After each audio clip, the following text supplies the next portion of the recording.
Для студентов БКПУ имени Мифтахиддина Акмуллы открытие выставки поискового движения «Россия» стало хорошей возможностью лично познакомиться с деятельностью поисковых отрядов.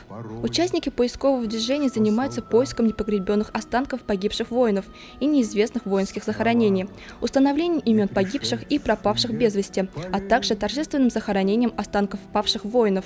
Главная задача поискового движения России, она вообще сформулирована в самом названии. Это общероссийское общественное движение по увековечению памяти погибших при защите Отечества. То есть наша главная задача – это увековечить память тех, кто погиб, защищая нас, защищая наше Отечество. Ну и одно из основных тоже направлений, которому уделяется большое внимание, это патриотическое воспитание молодежи и борьба с фальсификацией истории. На выставке можно было увидеть предметы вооружения и амуниции, вещи бойцов с мест былых сражений времен Великой Отечественной войны.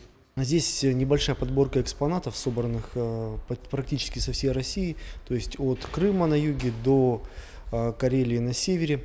И здесь показаны фрагменты амуниции и вооружения воюющих сторон, то есть не только Германии и Советского Союза, но и еще сателлитов Германии, то есть Финляндия, Чехословакия, Венгрия, Румыния. Все это можно здесь увидеть на выставке.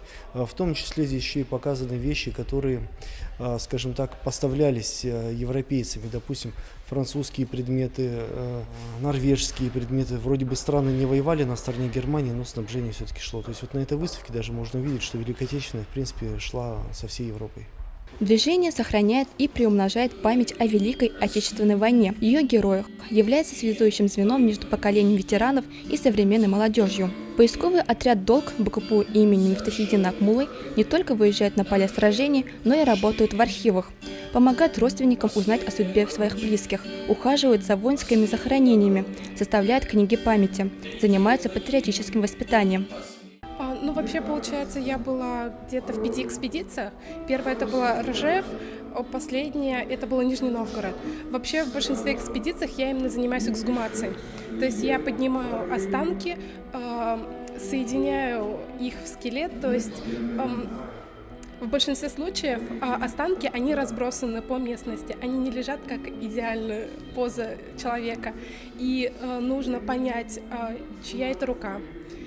Или чьи, я не знаю, эти ноги. И вот именно соизмеряя их по линейке друг с дружкой можно понять, может быть, это вообще, допустим, один боец, и рядом с ним совершенно другая рука. Вот, я этим занимаюсь. И, получается, записываю все это в документации. Открытие выставки завершилось вопросами от студентов. Их интересовало многое. У каждого из них есть возможность стать участником поискового отряда «Долг» БКПУ имени Мифтахиддина Акмуллы.